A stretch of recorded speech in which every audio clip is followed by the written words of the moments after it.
شهر رمضان الذي أنزل فيه القرآن هدى للناس وبينات من الهدى والفرقان فمن شهد منكم الشهر فليصمه. السلام عليكم ورحمة الله وبركاته. الحمد لله رب العالمين. اللهم صل على سيدنا ونبينا ومولانا محمد وعلى آله وأصحابه أجمعين. الله رب العالمين பெருமானார் ஸல்லல்லாஹு அலைஹி வஸல்லம் தங்களை பற்றி பேசுகிற போது நபி ஸல்லல்லாஹு அலைஹி வஸல்லம் உடைய வாழ்க்கையில் எல்லாவற்றிற்குமான அழகிய முன்மாதிரி இருக்குதுங்கிறான். எந்த பிரச்சனையாக இருந்தாலும் சரி, எல்லாவற்றிற்குமான தீர்வு பெருமானார் ஸல்லல்லாஹு அலைஹி வஸல்லம் உடைய வாழ்க்கையில இருக்கு. நாம் தீர்வை தேடி நபியை நாடி சென்றால் நம்முடைய வாழ்க்கை உலகத்திலும் மறுமையிலும் சிறப்பானதாக இருக்கும்.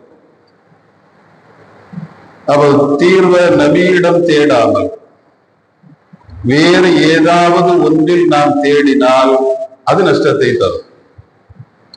இப்ப நீங்க இன்னைக்கு படிச்சிருக்கலாம், கேரளால ஒரு 18 வயசான பெண், இளம் பெண், அவங்க கொஞ்சம் குண்டா இருந்திருக்கிறாங்க. உடம்பு பருத்து போச்சு. அதனால அதை கொஞ்சம் ஒல்லி ஆக்கணும். அதுக்காக உணவுல கொஞ்சம் டயட், கொஞ்சம் இறுக்கத்தை உண்டாக்கணும். இந்த உடம்பை குறைக்கிறதுக்கு என்ன வழி அப்படின்னு யூடியூப்ல அடிச்சு பார்த்துருக்காங்க. யூடியூப்ல அடிச்சு பார்த்தா சாப்பிடாம தண்ணி மட்டும் குடிச்சா, இந்த தண்ணீருங்கிறது தான் பெரிய உணவு, தண்ணீர்ல அது இருக்கு இது இருக்குது, அதனால எந்த உணவும் தேவையில்லை, நீங்க ஒரு நாளைக்கு இத்தனை லிட்டர் தண்ணி இப்படி இப்படி குடிச்சீங்கன்னா போதும் அப்படின்னு சோசியல் மீடியால ஒரு குழு இருக்குது. அவங்களுடைய அந்த ஸ்டேட்மெண்ட நம்பி ஏறத்தாழ ஒரு 1.5 வருஷமா தண்ணீர் மட்டும்தான் அந்த அம்மாவுடைய ஆகாரம். அப்படி குடிச்சிட்டே வந்த அந்த பொண்ணு இன்னைக்கு மௌத்தா போயிடுச்சு. வயசு 18. அப்ப இந்த 18 வயது பெண் தன்னுடைய உடலினுடைய எடையை குறைக்கிறதுக்கு யூடியூப் போய் நாட்டினதுனால அவங்களுடைய உடம்பு குறைஞ்சி, மருத்துவர்கள் சொல்றாங்க தண்ணீர் மட்டுமே குடிச்சதுனால அந்த பாடியில பசியினுடைய உணர்வு இல்லாம போயிடுச்சு. உடம்புல பசிங்கிறதே இல்லாம போயிடுச்சு. இது ஒரு வியாதி. இந்த வியாதி வந்துட்டா மரணத்தை தவிர இதுக்கு தீர்வே கிடையாது. இப்ப பெருமானார் ஸல்லல்லாஹு அலைஹி வஸல்லம் உணவுக்கு என்று ஒரு வழிமுறையை உருவாக்கி தந்தாங்க. சாப்பிடாம இருக்கிறவங்களை பார்த்து சத்தம் போட்டாங்க, அதிகமா சாப்பிடுறவங்களையும் சத்தம் போட்டாங்க. இந்த ரெண்டுக்கு மத்தியில ஒரு நடுநிலையான உணவு கண்ட்ரோல், ஒரு அமைப்பை பெருமானார் ஸல்லல்லாஹு அலைஹி வஸல்லம் உருவாக்கினார். இஸ்லாத்துல எல்லா துறைகளுக்கும் ஒழுக்கம் உண்டு. அதுல சாப்பாடுக்குன்னு ஒரு தனி ஒழுக்கத்தை நபி பெருமான் ஸல்லல்லாஹு அலைஹி வஸல்லம் சொல்லி தருவார்கள். எல்லா ஹதீஸ் கிதாபுகள்லயுமே ஆதாபு தஆம், உணவினுடைய ஒழுக்கம் அப்படின்னு ஒரு பாடம் உண்டு. பெருமானார் ஸல்லல்லாஹு அலைஹி வஸல்லம் சஹாபிகளோட சாப்பிட்டு இருக்கிறாங்க. அந்த சாப்பாட்டினுடைய நேரத்துல ஒரு சிறுவரும் உட்கார்ந்து சாப்பிட்டு இருக்கிறார். அந்த சிறுவர்கள் சாப்பிடும்போது என்ன பண்ணுவாங்க, சட்டையை போட்டு அலம்புவாங்க, அங்க கையை விட்டு இங்க கையை விட்டு. சில நேரங்கள்ல சில பெரிய மனிதர்கள் கூட செய்வது உண்டு. இதை பார்த்த பெருமானார் ஸல்லல்லாஹு அலைஹி வஸல்லம் சொன்னாங்க, குல் மிம்மா எலிக்க, பக்கத்துல இருக்கிறது சாப்பிடுனா. முதல்ல தட்டையில உன் கைக்கு முன்னால என்ன இருக்குதோ, தட்டையினுடைய ஓரத்துல என்ன இருக்குதோ அதை சாப்பிடு. எடுத்த உடனே கைய தட்டையினுடைய நடுப்பகுதியிலேயோ அந்த பகுதியிலேயோ விடாத. ஏன்னா அந்த நடுப்பகுதியில அல்லாஹ்வுடைய பரக்கத் இறங்கிட்டு இருக்குது. அதனால ஓரத்துல இருந்து சாப்பிடு. ஓரத்துல இருந்து சாப்பிட்டா மன ரீதியில பார்க்கும்போது ஒரு அழகு இருக்கும். அந்த சாப்பாடு கோழி கிளறுன குப்பை மாதிரி இல்லாம அந்த சாப்பாட்டினுடைய தட்டு ஒரு அழகா இருக்கணும். அந்த சாப்பிடுற விதம் அழகா இருக்கும். அது அல்லாஹ்வுக்கு ரொம்ப பிடிக்குது. அல்லாஹ் அழக, அவன் அழக விரும்புறான். எல்லாத்திலையும் அழக விரும்புறான். உணவு உண்ணும் போதும் கூட அதை முன்னால இருந்து நபி ஸல்லல்லாஹு அலைஹி வஸல்லம் 3 விரல்களை உண்பதற்கு பயன்படுத்துவார்கள். சஹாபிகள் சொல்றாங்க 3 விரல்ல தான் உணவை எடுப்பாங்க. அந்த 3 விரல்ல உணவை எடுத்து வாய்க்கு உள்ளால் வைத்து நன்றாக மென்று சாப்பிடுகிற பழக்கம் நபி இடத்தில் இருந்தது. இன்னைக்கு மருத்துவர்கிட்ட எனக்கு ஜீரணமாக மாட்டேங்குது, இந்த ஜீரண பற்றாக்குறை ஏற்பட்டிருக்குது, அஜீரணமாகுது, அதுக்கு என்ன வழின்னு சொல்லும் போது மருத்துவர்கள் சாதாரணமா சொல்ற விஷயமே நல்லா சவைச்சு சாப்பிடுங்க, நல்ல மென்று சாப்பிடுங்க, உங்களுடைய வயசுக்கு இனிமேல் கல்ல போட்டா கரையிற வயசெல்லாம் தாண்டி போச்சு, எதை போட்டாலும் மென்று சாப்பிடுங்க. ஏன் மென்று சாப்பிடணும்? அப்படி உணவை வாயில வைத்து மெல்லுகிற போது நம்முடைய உமிழ்நீர் அதிகமாக சுரக்குது. அந்த உமிழ்நீர் உணவோட கலந்து அந்த உமிழ்நீரோடு கலந்த உணவு இறப்பைக்கு செல்கிற போது இறப்பையில் இருக்கக்கூடிய ஒரு திரவத்தோடு அது சேருகிற போது சீக்கிரமாக அது ஜீரணத்தை உண்டாக்குது, ஜீரண சக்தியை உண்டாக்குது என்று இன்றைக்கு அறிவியல் உலகம் சொல்லுது. ஆனால் பெருமானார் ஸல்லல்லாஹு அலைஹி வஸல்லம் சொல்கிறார்கள், மென்று சாப்பிடுங்கள், மெதுவாக சாப்பிடுங்கள், அழகாக சாப்பிடுங்கள், கால் வயிறு நிறைந்தவுடன் தட்டையிலிருந்து எழுந்து விடுங்கள், உங்களுடைய மூச்சுக்கென்று ஒரு இடத்தை உடம்பில் எப்போதும் வையுங்கள், நல்ல மூக்கு முட்டை தின்னுட்டேன் அதுல ஒரு ஏப்பம் வர்றதுக்கு துவா செய்யுங்க அப்படின்னு சொல்லக்கூடிய ஆளுகள்லாம் சமுதாயத்துல இருக்காங்கல்ல, அந்த நிலை வேணாம், அது ரொம்ப ஆபத்தானது என்கிறார்கள் பெருமானார் ஸல்லல்லாஹு அலைஹி வஸல்லம். உட்கார்ந்து இருக்காங்க, கூட்டத்துல ஒரு சஹாபி ஏப்பம் விட்டாங்க. நிறைய சில பேர் நல்ல வயிறு முட்டை சாப்பிட்டு பெரிய ஏப்பம் விடுவாங்கல்ல, அது போல ஒரு பெரிய ஏப்பம் விட்டாங்க. ஏப்பம் விட்ட உடனே அந்த சஹாபியை பார்த்து ரசூலுல்லாஹ் சொன்னாங்க, அக்ஸிர் மின் ஜுஷாஇக, ஏப்பத்தை குறைச்சிக்கன்னாங்க. இது ரொம்ப மோசம், இந்த ஏப்பத்தை குறைச்சிக்க. ஏன்னா இன்ன அத்துவல நாசி ஜியாஅன் யௌமல் கியாமா அக்ஸருஹும் ஷபஅன் ஃபித் துன்யா, மறுமையில யாரு ரொம்ப பசியா இருப்பாங்கன்னா, உலகத்துல யாரு வயிறு முட்டை தின்னாங்களோ இவங்க மறுமையில பசியா இருப்பாங்க. அதனால பசிங்கிறது உடம்புக்கு ஒரு தேவையான ஒண்ணு. அதனால வயிறை 3 பங்கா போட்டு சொல்றா, 3 பங்கா போட்டு ஒரு பங்குல உணவும் ஒரு பங்குல தண்ணீரும் மறுபங்கு காற்றுக்காக மூச்சுக்காகவும் நீங்க விட்டுட்டீங்கன்னா ஆயுள் முழுக்க ஆரோக்கியமாக வாழலாம்ங்கிறாங்க பெருமானார் ஸல்லல்லாஹு அலைஹி வஸல்லம். அந்த உணவினுடைய பழக்கத்தையும் உடம்பினுடைய ஆரோக்கியத்தையும் பேணுவதற்காக அல்லாஹ் ரமலானையே தந்தான். ஒரு காலம் இருந்தது, ரமலான் முஸ்லிம் சமூகத்தினுடைய சிக்கனத்திற்கான மாதம். அந்த 12 மாதங்கள்ல 11 மாதங்களுடைய செலவை விட ரமலானுடைய செலவு சுருக்கமா இருக்கும், ரொம்ப ரொம்ப சுருக்கமா இருக்கும். இதான் முஸ்லிம் சமூகத்தினுடைய ஆரம்ப காலம். ஆனா இன்னைக்கு 11 மாதத்துல இல்லாத செலவு எங்க வந்து நிக்குது? 12வது மாதத்துல வந்து நிக்குது. இந்த 12வது மாதம் ரமலான் மாதம் தான் ஓவர செலவு பண்ணக்கூடிய ஒரு மாதம். நோன்பு திறக்கிற நேரத்துல அல்லது சஹருடைய நேரத்துல ரொம்ப தேவையில்லாத வேஸ்டேஜ் ரொம்ப ரொம்ப உபரியாக செஞ்சு அது வேஸ்ட் ஆகக்கூடிய ரமலான்ல நல்லமல் செஞ்சா நன்மை கூட மாதிரி பாவம் செஞ்சாலும் தீமை கூட தான், தீமை செஞ்சா பாவம் கூட தான். ரமலான்ல ஒரு பருக்க சோறு வேஸ்டா போச்சு அப்படின்னா அது மற்ற மாதங்களை விட பாவத்தில் மிக பயங்கரமானதாக அல்லாட்டமா. நாம சமீபத்தை பேப்பர்ல பாக்குறோம், வாட்ஸ்அப்ல பாக்குறோம், ஒரு இஃப்தார் நிகழ்ச்சி. அந்த இஃப்தார் நிகழ்ச்சியில 2000-3000 பேர் கலந்துக்கிறாங்க. அந்த நிகழ்ச்சி முடிஞ்ச பின்னால அங்க இருந்த நிருபர்கள், போட்டோகிராபர்கள் அங்கு வழங்கப்பட்ட பிரியாணி பொட்டடங்கள் மக்கள் மிதிக்கக்கூடிய இடங்கள்லையும் குப்பத்தட்டிகள்லையும் ஆயிரக்கணக்கில் கிடைக்குது. அந்த ஆயிரக்கணக்கான பிரியாணி பொட்டங்களை கவர் பண்ணி அவங்க ரிலே பண்றாங்க. இவ்வளவு உணவு முஸ்லிம்கள் கலந்து கொண்ட ஒரு இஃப்தார் நிகழ்ச்சியில் வீணடிக்கப்படுகிறது. இது சோசியல் மீடியால அது மீடியாக்கள்ல தலையங்கமாக வருது. முஸ்லிம்கள் என்றால் ஒழுக்கமானவர்கள், உணவை மதிக்கக்கூடியவர்கள். இந்த உலகத்துல யாருமே உணவுக்கு அன்ன முகம்மதுன்னு பேர் வச்சது கிடையாது. இந்த முஸ்லிம் சமூகம் மட்டும்தான் உணவுக்கு பேரு அன்ன முகம்மதுனாங்க. அது நபி ஸல்லல்லாஹு அலைஹி வஸல்லமுடைய பெயரோடு சேர்க்கப்பட்டு அந்த அளவிற்கு கண்ணியமான ஒரு பொருளாக உணவை பார்த்த சமுதாயம் இந்த சமுதாயம். ஆனா இன்னைக்கு என்ன ஆகுது? வீணடிக்கப்படுது. அது போல நாம பார்க்கிறோம் நம்முடைய ஊர்கள்ல நடைமுறையில சஹர் விருந்து. இன்னைக்கு இந்த தெருவுல, நாளைக்கு அந்த தெருவுல, இந்த தெருவுல மீன் கறி, அந்த தெருவுல இறைச்சி, இந்த தெருவுல மந்தி தின்னு எல்லாருக்கும் தொந்தி. இப்ப ரமலான் ஒவ்வொரு தெருக்களிலும் மிக பயங்கரமான முறையில் ஆடம்பரமான செலவுகள். என்னைக்காவது ஒரு ரமலான்ல நம்முடைய பிள்ளைகள் ஒரு பெரிய நூலகத்தை உருவாக்கி அந்த நூலகத்துல எல்லா நாட்டு அறிஞர்களும் எழுதிய நூல்களை கொண்டு வந்து வச்சு அது இஸ்லாமிய அல்லது மற்ற உலக இந்திய வரலாறு சம்பந்தப்பட்ட, பொருளாதாரம் சம்பந்தப்பட்ட, அரசியல் சம்பந்தப்பட்ட நூல்கள் அடுக்கப்பட்டு நம்முடைய ஊர்ல இவ்வளவு ஒரு பெரிய நூலகம் இருக்குது என்கிற பெருமை தமிழகம் முழுக்க பரவுமையானால் அது முஸ்லிம் சமூகத்திற்கு கிடைத்த வெற்றி. அது ஒரு மகத்தான வெற்றி.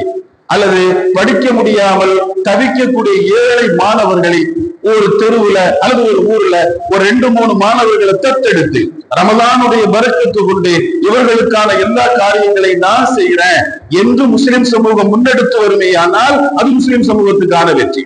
அது இல்லாம வெறுமன சாதாரணமா ஒரு 2 கொஞ்சம் சாப்பிட போறோம் சகர்ல, அவ்வளவுதான். அதுக்கு மேல எந்த மாற்றமும் அங்க வரப்போறது இல்லை. அந்த உணவுக்காக ஆயிரக்கணக்கான பொருளாதாரம் வீணடிக்கப்படுகிறது. ஒரு 10 வருடத்திற்கு முன்னால் பெங்களூர்ல டி ராஜசேகரன் ஒருத்தர் இருந்தார். அவரு தலித் வாய்ஸ்ன்னு ஒரு புக் வெளியிட்டு இருந்தார், மாத இதழ். அந்த மாத இதழ்ல இந்த முஸ்லிம் சமூகத்தின் மேல ரொம்ப அக்கறை கொண்டவர். அவர் எழுதும்போது ஒரு இடத்துல எழுதியிருந்தாரு, இந்த முஸ்லிம் சமூகம் திருமணத்திலையும் விருந்து உபசாரங்கள்லையும் செலவழிக்கக்கூடிய பணத்தை மிச்சப்படுத்தினவர்களால் அந்த மிச்சப்படுத்தி அதை கல்வி, மருத்துவம் சார்ந்த துறைகளுக்கு செலவழிப்பார்களே. ஆனால் இந்த சமூகத்தை விட உலகத்துல மேலான ஒரு சமூகத்தை பார்க்க முடியாது. ஆனா தமிழ்நாட்டை பொறுத்தவரையில முஸ்லிம் சமூகம் திருமண விருந்துகளுக்காகவே தன்னுடைய பெரும்பாலான பொருளாதாரத்தை நாசமாக்கிட்டு இருக்குதுன்னு அவர் வருத்தத்தோட எழுதியிருந்தார். அவ பொருளாதாரம் எங்க செலவழிக்கப்படணும் அப்படிங்கிறது விஷயம் இருக்கு. பெருமானார் செலவாரத்தில் வஃபாத் ஆயிட்டாங்க. அப்படி வஃபாத்தான பின்னால உஸ்மான் ரலியல்லாஹு அன்ஹு வீட்டுல இருந்து பள்ளிக்கு வர்றாங்க. வந்து அசர் தொழுவிட்டு வீட்டுக்கு போறாங்க. அப்படி வீட்டுக்கு போகும்போது ஒரு சில சஹாபிகள் ஒரு முழு ஆட்டை பொரிச்சு ஜகன்ல வச்சிருக்கிறாங்க, வச்சு சாப்பிடுறாங்க அசருக்கு பின்னால. அதற்கு உஸ்மானை பார்த்த உடனே வாங்கல ஒரு வாய் சாப்பிட்டு போலான்னு நாங்க. அதற்கு உஸ்மான் ரலியல்லாஹு அன்ஹு மறுத்துட்டாங்க. ரொம்ப வலுக்கட்டாயமா சொன்ன உடனே அதற்கு உஸ்மான் அந்த டேபிள்ல வந்து உட்கார்ந்தாங்க. தரையில உட்கார்ந்து ஜகன்ல அந்த இறைச்சியை பார்த்தாங்க, முழு ஆடு. பார்த்த உடனே உஸ்மான் ரலியல்லாஹு அன்ஹு அழ ஆரம்பிச்சாங்க. கூட அழைச்சவங்க கேட்டாங்க, சாப்பிடதான் கூட்டம் ஏன் அழுறீங்கன்னு கேட்டாங்க. இப்ப ரசூலுல்லாஹி உஸ்மான் ரலியல்லாஹு அன்ஹு சொன்னாங்க, நபி ஸல்லல்லாஹு அலைஹி வஸல்லம் வஃபாத்துக்கு பின்னால நம்மள்ட்ட ஏற்பட்டிருக்கக்கூடிய முதல் விதத்தை தான். ரசூலுல்லாஹுடைய வஃபாத்துக்கு பின்னால நம்மள்ட்ட ஏற்பட்டிருக்கக்கூடிய முதல் விதத்தை தான். என்னைக்கு ரசூலுல்லாஹுடைய காலத்துல ஒரு முழு ஆட்டை பொரிச்சு நாம அசருக்கு பின்னால 4 பேர் சாப்பிட்டு சொல்லுங்க? இல்லையே. பெருமானாருடைய காலத்துக்கு பின்னால ஏற்பட்ட விதத்துகள்ல பெரிய விதத்தை இதுதான் அப்படின்னா. அந்த அளவுக்கு விதத்து உணவை தேவைக்கு அதிகமாக உண்பது விதத்து என்று உஸ்மான் ரலியல்லாஹு அன்ஹு சொன்னாங்க. தேவைக்காக உண்றத ரசூலுல்லாஹ் வெறுக்கவே இல்லை. இந்த உலகத்துல ஒரு மனுஷனை படைக்கிறதுக்கு முன்னாலேயே, இப்ப என்ன படைக்கிறதுக்கு 70,000 வருஷத்துக்கு முன்னால எனக்கான உணவை அல்லாஹ் படைச்சான். என்னுடைய 70,000 வருடங்களுக்கு முன்னால எனக்கு என்ன உணவு என்பதை அல்லாஹ் முடிவு பண்ணிட்டான், படைச்சிட்டான், அதை நிர்ணயம் பண்ணிட்டான். அப்ப உணவு எனக்குன்னு உள்ள உணவு இருக்கதான் செய்யுது. அந்த உணவினுடைய ஒரு பருக்க மிச்சம் இருக்க எனக்கு மரணம் வராது. ஆனால் என்னுடைய உணவு காலியான பின்னால் ஒரு பருக்க உணவு கூட என்னுடைய வாய்ப்புள்ள போகாது. இது அல்லாஹ்வுடைய நீதி. நமக்கு என்று எழுதப்பட்ட அத்தனை வகையான உணவுகளை நாம் உண்டுதான் ஆகும். சில பேர் இருப்பாங்க, அவங்களுக்கு காய்கறி பிடிக்கவே பிடிக்காது, வெஜிடேரியன் பிடிக்கவே பிடிக்காது, நான்வெஜ்ஜா தான் சாப்பிடுவாங்க. பேசும்போது அப்படியே சொல்லுவாங்க, நமக்கு அந்த வாசனை இல்லைன்னு சோறு இறங்காது, அப்படியே பழகி இருப்பாங்க. உண்மைதான். அவருக்கு ஒரு 70 வயசு அல்லாஹ் நிர்ணயம் பண்ணியிருக்கான்னு வச்சுங்களேன். 70 வயசு, அதுல அவருக்குன்னு அல்லாஹ் சில உணவுகளை நிர்ணயிச்சிருப்பான். 50 கிலோ கோழி, 50 கிலோ ஆடு, 10 கிலோ மீன், ஒரு 2 கிலோ கேரட்டு, ஒரு 5 கிலோ வெண்டைக்காய், ஒரு 10 கிலோ கத்திரிக்காய், ஒரு 10 கிலோ வாழைக்காய் எல்லாம் நிர்ணயம் பண்ணியிருப்பான். இந்த ஆளு காய்கறி எதையுமே தொடரல. ஃபுல்லா 40 வயசுல கறியை தின்னு முடிச்சிட்டாரு. அவருக்கு நிர்ணயிக்கப்பட்ட கறி எல்லாம் முடிஞ்சு போச்சு. இப்ப அல்லாஹ் வேற வழி இல்லை. ஒரு உடம்புல ஒரு பெரிய வியாதி வந்துடும். உடனே டாக்டர்கிட்ட போவாரு. அவர் எல்லாம் செக் பண்ணிட்டு சொல்லுவாரு, நீங்க காய்கறியை தவிர எதையும் தொடக்கூடாது. நீங்க மட்டன் தொட்டீங்கன்னா மேட்ரு ஓவர். உடனே என்ன பண்ணிடுவாரு, உருளைக்கிழங்கு, வாழைக்காய், கேரட். ஏன்னா அல்லாஹ் எழுதுனது மிச்சம் இருக்குது, அதை சாப்பிடாம அந்த போக முடியாது, சாப்பிட்டுதான் ஆகணும். அப்போ ஒரு சரிவிகித உணவு, எல்லா உணவுகளினுடைய சரிவிகித அளவு உடம்புக்கு உள்ள செல்லுமையானால் அது ஒரு நோய் எதிர்ப்பை உண்டாக்குது, உடம்புக்கு ஆரோக்கியத்தை உண்டாக்குது. ஒரு உணவை மட்டும் விரும்பாம எல்லாவற்றையும் சரிநிகராக உள்ள அனுப்புகிற போது அவர் வாழ்க்கை முழுக்க ஆரோக்கியமானவரா இருக்கிறார். நான் நிறைவுக்கு வர்றேன். ரசூலுல்லாஹ்வுடைய காலம் 1,24,000 பேர் இருக்கிறாங்க. அதுல எகிப்துல இருந்து ஒரு வைத்தியர் மதீனாவுக்கு வந்தார். எகிப்தினுடைய மன்னர் முக்காக்கீசு சில அன்பளிப்பு பொருட்களை எல்லாம் அனுப்புனார். அதுல ஒரு ஆளு ஒரு டாக்டர், ஒரு வைத்தியர், ராஜ வைத்தியர், மன்னருக்கு வைத்தியம் பார்க்கிற வைத்தியர். அவர் மதீனாவுக்கு வந்தாரு. ரசூலுல்லாஹ்ட்ட வந்து நான் என்ன பண்ணணும்னு கேட்டாரு. ரசூலுல்லாஹ் சொன்னாங்க, பள்ளியில உட்காரு, யாராவது உடம்பு சரியில்லாம வந்தா ட்ரீட்மெண்ட் பண்ணுன்னா. அவரு உட்கார்ந்தாரு. ஒரு 40 நாள் உட்கார்ந்தாரு. 40 நாள் முடிஞ்ச பின்னால அந்த வைத்தியர் ரசூலுல்லாஹ்ட்ட வந்தாரு. நான் ஊருக்கு போறேன், என்ன அனுப்பிடுங்கன்னாரு. தயவு செய்து என்ன ஊருக்கு அனுப்பிடுங்க. ரசூலுல்லாஹ் கேட்டாங்க, ஏன் தான்னா? ஒரு ஆளு கூட உடம்பு சரியில்லைன்னு வர மாட்டாங்கிறாங்க. யாராவது தலைவலி, வயிற்று வலி, வாந்தி வர்ற மாதிரி இருக்கு, ஏதாவது சொன்னாதானே நான் வைத்தியம் சொல்ல முடியும். நோயாளி இல்லாத ஊர்ல டாக்டருக்கு என்ன வேலை? அதனால நான் ஊருக்கு போறேன் அப்படின்னு சொல்ல சிரிச்சுக்கிட்டு போயிட்டு வந்தா சந்தோஷமா போட்டாங்க. அப்ப அவரு கேட்டாரு, போறது இருக்கட்டும், இந்த முஸ்லிம்களுக்கு ஏன் நோய் வர மாட்டேங்குது அதை மட்டும் சொல்லுங்க. யாருக்குமே உடம்பு சரியில்லாம ஆக மாட்டேங்குது, எல்லாம் ஆரோக்கியமா இருக்கு. மதீனால நோயாளிகள் இல்லாத மதீனா உருவாகி இருக்குது, இதுக்கு என்ன காரணம்னு கேட்டாங்க. அப்ப நபி ஸல்லல்லாஹு அலைஹி வஸல்லம் சொன்னாங்க, வேற ஒண்ணும் இல்லத்தா, என் பிள்ளைங்க பசிச்சாதான் சாப்பிடுவாங்க. இதுதான் முதல் விஷயம். என் பிள்ளைங்க பசிச்சாதான் சாப்பிடுவாங்க. இன்னைக்கு நம்முடைய பழக்கம் என்ன? சாப்பிட்டு ஒரு வீட்டுக்கு போறோம், உடனே ஏதாவது கொண்டு வைக்கிறாங்க, வேண்டான்னு சொன்னா துமுறு, ஒவ்வொரு துமுறு. இப்போ அவர் முன்ன மாதிரி இல்லை, ஒரு மாதிரி ஆயிட்டாரு, கெட்டு சாப்பிட மாட்டேங்கிறான். ஏன்? ஒரு வாய் தின்னா என்ன? அப்ப அந்த ஒரு வற்புறுத்தலுக்கு கட்டுப்பட்டு பசி இல்லைன்னாலும் அதை சாப்பிட்டு ஆகணும். அப்படி சாப்பிடுறது நாகரிகம் நினைக்கிறார். யாரும் ஒரு மனிதனுடைய விஷயம் முன்வைக்கப்படுகிற போது அதை ஏற்றுக்கிற மனநிலையில இல்ல. என் வீட்டுக்கு வந்து வேணும்னு அந்த சாப்பிடாம போயிட்டான், இதுக்கு பயந்து அவர் சாப்பிட வேண்டிய நிர்பந்தம் உண்டாகுது. ஆனா பெருமானார் ஸல்லல்லாஹு அலைஹி வஸல்லம் சொல்றாங்க, என் பிள்ளைங்க பசி வந்தாதான் சாப்பிடவே உட்காருவாங்க. ஜகல் சாப்பாடு தட்டையில இருந்து எழும்பும் போதும் பசியோட எழும்பிடுவாங்க. ரசூலுல்லாஹ் சொல்றாங்க, பசி வந்தாதான் உட்காருவாங்க, எழும்பும் போது பசியோட எழும்பிடுவாங்க. அந்த உணவுல இவங்களுக்கு ஒரு கண்ட்ரோல் இருக்கிறதுனால இந்த பிள்ளைங்களுக்கு வியாதி வரலன்னா. இந்த உலகத்துல வியாதி இல்லாத ஒரு உம்மத்தை உருவாக்கியவங்க ரசூலுல்லாஹி ஸல்லல்லாஹு அலைஹி வஸல்லம். இன்னைக்கு நம்முடைய நிலைமை யோசிச்சு பாருங்க. தஞ்சாவூர் போனோம்னு ஆஸ்பத்திரி பாருங்க, எல்லா ஹாஸ்பிட்டல் நம்மள நம்பிதானே கட்டி வச்சிருக்காங்க. எல்லா இடத்துலையும் என்ன காரணம்? நாம் பெருமானார் ஸல்லல்லாஹு அலைஹி வஸல்லமுடைய அந்த ரோல் மாடலை அவங்க காட்டி தந்த உணவு பழக்க வழக்கத்தில இருந்து வெளியே வந்தோம். வெளியே வந்ததனுடைய விளைவு பெரும் சோதனைகளை கொண்டு அல்லாஹ் சோதிக்கிறான். எல்லாவற்றிற்குமான தீர்வு நபியிடத்தில் இருக்குது. அந்த நபியை பின்பற்றி வாழக்கூடிய தௌஃபீக்கை அல்லாஹ் தந்தல் புரிவானாக. வாஹிரு தஅவானா அல்ஹம்துலில்லாஹி ரப்பில் ஆலமீன். சுப்ஹானல்லாஹி வ பிஹம்திஹி, சுப்ஹானக அல்லாஹும்ம வ பிஹம்திக, அஷ்ஹது அன் லா இலாஹா இல்லா அன்த, அஸ்தக்ஃபிருக வ அத்தூபு இலைக். சுப்ஹான ரப்பிக ரப்பில் இஸ்ஸத்தி அம்மா யசிஃபூன், வ ஸலாமுன் அலல் முர்ஸலீன், வல்ஹம்துலில்லாஹி ரப்பில் ஆலமீன். பிஹக்கி ஸல்லல்லாஹு அலா முஹம்மத் ஸல்லல்லாஹு அலைஹி வஸல்லம், ஸல்லல்லாஹு அலா முஹம்மத் ஸல்லல்லாஹு அலைஹி வஸல்லம், ஸல்லல்லாஹு அலா முஹம்மத் ஸல்லல்லாஹு அலைஹி வஸல்லம். اللهم صل على محمد وعلى آل البيت وسلم على جميع الأنبياء والمرسلين والحمد لله رب العالمين. السلام عليكم. شهر رمضان الذي أنزل فيه القرآن هدى للناس وبينات من الهدى والفرقان، فمن شهد منكم الشهر فليصمه